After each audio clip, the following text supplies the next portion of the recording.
dipahamin. Assalamualaikum warahmatullahi wabarakatuh. Perkenalkan, saya Fauzia Humairah dari Prodi Administrasi Pembangunan Negara 3A. Kali ini saya akan mempresentasikan beberapa rangkuman materi pemerintahan daerah yang dibawakan oleh Bapak dosen Pak Adi Hermawansyah. Oke, jadi apa aja sih yang akan dibahas untuk beberapa menit ke depan ini? Jadi yang akan dibahas yaitu terkait yang pertama, memahami pemerintahan, yang dimana apa sih itu perbedaan pemerintah dan pemerintahan. Lalu yang kedua yaitu konsep pemerintahan daerah, yang dimana kita itu akan membahas apa itu otonomi daerah dan asas penyelenggara pemerintah. Terus yang ketiga atau yang terakhir yang kita akan bahas itu adalah urusan pemerintahan. Jadi yang di sini kita akan bahas itu apa saja sih urusan-urusan pemerintahan ini. Nah, jadi kita akan coba untuk melakukan presentasi yang paling pertama, yaitu memahami pemerintahan. Jadi bukan cuman kalian aja yang mau. Halo, balik lagi. Jadi untuk materi yang pertama kita kasih paham perbedaan pemerintah dan pemerintahan. Yang pertama, pemerintah. Pemerintah itu merujuk kepada organ atau alat perlengkapan, sedangkan pemerintahan menunjukkan bidang tugas atau fungsi. Dalam arti sempit, pemerintah hanyalah lembaga eksekutif saja, sedangkan dalam arti luas, pemerintah mencakup aparatur negara yang meliputi semua organ-organ, badan-badan, ataupun lembaga-lembaga, serta alat perlengkapan negara yang melaksanakan berbagai kegiatan untuk mencapai tujuan negara. Lalu kita beralih ke pemerintahan. Jadi pemerintahan itu dalam arti sempit itu adalah segala kegiatan, fungsi, tugas, dan kewajiban yang dijalankan oleh lembaga eksekutif untuk mencapai tujuan negara.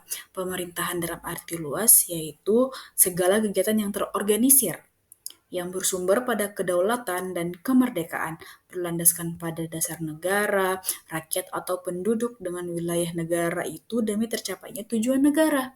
Di samping itu, dari segi struktural fungsional, pemerintahan dapat didefinisikan pula sebagai suatu sistem struktur dan organisasi dari berbagai macam fungsi yang dilaksanakan atas dasar tertentu untuk mewujudkan tujuan negara. Nah, lalu pemerintah itu membutuhkan 3 hal pokok. Apa saja? Yang pertama, memiliki angkatan perang sebagai kekuatan militer yang mampu mempertahankan negara dari serangan invasi dari negara lain. Lalu yang kedua, memiliki lembaga yang bertanggung jawab secara legislatif dalam membuat hukum bagi penyelenggaraan pemerintahan. Dan yang terakhir, memiliki kemampuan keuangan yang memadai bagi upaya membiayai penyelenggaraan rumah tangga suatu negara. Hal ini tuh menurut C.F. Strong. Jadi pemerintah ini membutuhkan 3 hal pokok ini untuk menjamin atau menjalankan urusan pemerintahannya tersebut. Jika tidak ada salah satu dari ketiga hal ini, maka dipastikan bahwa jalannya suatu negara itu tidak begitu lancar atau tidak begitu mulus. Lalu, selanjutnya, fungsi pemerintahan menurut Rashid dalam Muhadam Labolo 2011 halaman 32, fungsi pemerintahan itu ada 4 bagian, yaitu yang pertama pelayanan, yang contohnya itu menyediakan layanan kesehatan melalui puskesmas atau rumah sakit, seperti pengobatan gratis atau program imunisasi anak. Lalu yang kedua, pembangunan. Jadi contohnya itu seperti proyek pembangunan yang meningkatkan infrastruktur di suatu daerah, entah itu dia pembangunan jalan ataupun apapun infrastruktur yang dapat membangun ekonomi dari daerah tersebut. Lalu yang ketiga adalah pemberdayaan. Contohnya itu program keterampilan untuk bagi masyarakat seperti pelatihan wirausaha untuk meningkatkan UMKM daerah masing-masing. Lalu yang keempat adalah pengaturan. Contohnya itu penetapan peraturan di daerah mengenai pemanfaatan lahan untuk menjaga keseimbangan lingkungan. Nah, dengan demikian, masing-masing fungsi pemerintahan memiliki peran penting dalam meningkatkan kesejahteraan masyarakat dan meningkatkan keteraturan dalam kehidupan berbangsa dan bernegara. Lalu, pahami ilmu pemerintahan daerah supaya Indonesia tetap menyala. Itu dia pembahasan untuk materi pertama. Itu dia pembahasan pertama kita mengenai memahami pemerintahan. Lalu kita akan beralih ke pembahasan yang kedua, yaitu konsep pemerintahan daerah. Yaitu konsep pemerintahan yang dimana kita tuh pentingnya pemberian otonomi daerah kepada suatu daerah. Jadi apa sih itu otonomi daerah? Nah, teman-teman, berdasarkan Undang-Undang Nomor 23 Tahun 2014 tentang Pemerintahan Daerah, otonomi daerah ini adalah hak, wewenang, kewajiban daerah otonom untuk mengatur dan mengurus sendiri urusan pemerintahan dan kepentingan masyarakat setempat dalam sistem negara kesatuan Republik Indonesia. Jadi contoh-contoh otonomi daerah itu yang diberikan oleh pemerintah pusat kepada daerah untuk mengatur daerahnya sendiri itu seperti daerah istimewa Yogyakarta. Nah, pemerintahan pusat itu memberikan daerah tersebut untuk mengatur dirinya. Akhirnya daerah istimewa Yogyakarta ini melakukan sistem gubernurnya itu turun temurun atau anak-anaknya raja saat itu. Nah, terus contoh lainnya itu seperti daerah Aceh dan juga daerah Papua khususnya. Nah, lalu otonomi daerah penting itu kenapa sih? Nah, alasannya itu yang mungkin bukan mungkin, oke. Alasan dari otonomi daerah ini penting yaitu tidak satu pun pemerintah dari suatu negara dengan wilayah yang luas dapat menentukan kebijakan secara efektif ataupun dapat melaksanakan kebijakan dan program-programnya secara efisien melalui sistem sentralisasi. Menurut Bowman dan Hampton tahun 1983. Maksud dari sentralisasi ini tuh dari pusat langsung. Apa itu harus ke pusat? Mungkin untuk mengurus KTP kita harus ke Jakarta dulu. Nah, makanya ini ditetapkan otonomi daerah itu penting karena ini kalau kita ini masyarakat ingin mengurus KTP, KK ataupun BPJS itu udah harus ke pusat atau ke Jakarta. Mungkin karena ada otonomi daerah ini sehingga kita masyarakat memudahkan untuk mengurus persyaratan tersebut di kantor-kantor di sekitar domisili kita.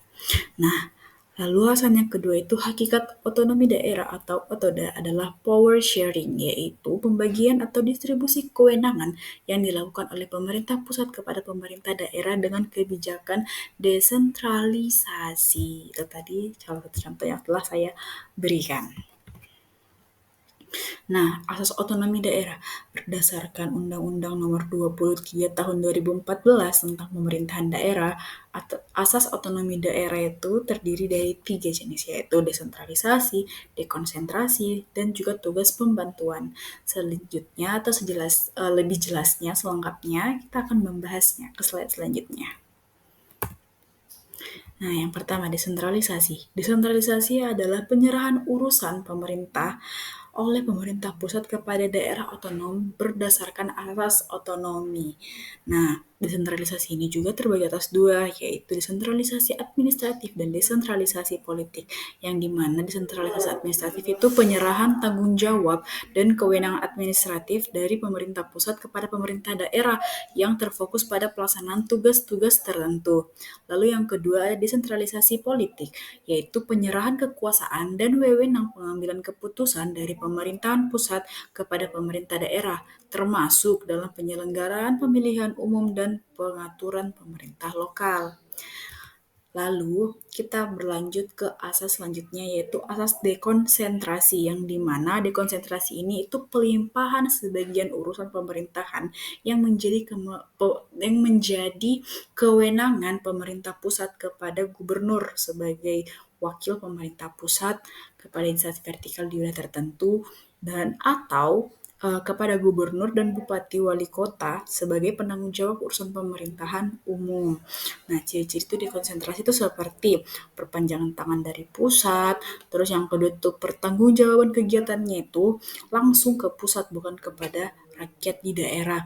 Lalu yang ketiga itu kebijakannya, jenis kegiatan, sasaran, biaya, sarana dan prasarana itu disiapkan oleh pusat. Nah, ini dia tujuan utama penerapan dekonsentrasi, yaitu dengan adanya dekonsentrasi ini, pemerintah pusat yang ditugaskan di daerah itu dapat menciptakan dukungan daerah terhadap kebijakan pemerintah pusat. Maka, pusat juga sering mengutus orang-orang untuk mensosialisasikan kebijakan-kebijakan pusat itu di daerah. Lalu yang kedua, apabila pusat apabila terjadi lalu yang kedua apabila terjadi penolakan kebijakan pemerintah pusat dan timbul tekanan dari daerah-daerah, maka pusat dapat menugaskan aparat dekonsentrasi untuk menghadapi tekanan yang terjadi di daerah tersebut. Lalu selanjutnya itu ada tujuan administratif, yang dimana pejabat dekonsentrasi diharap mampu mengetahui apa yang menjadi kebutuhan orang-orang yang ada di daerah masing-masing, sehingga mereka dianggap itu mampu menyusun program-program itu seperti program-program pembangunan yang sesuai dengan kebutuhan masyarakat daerah.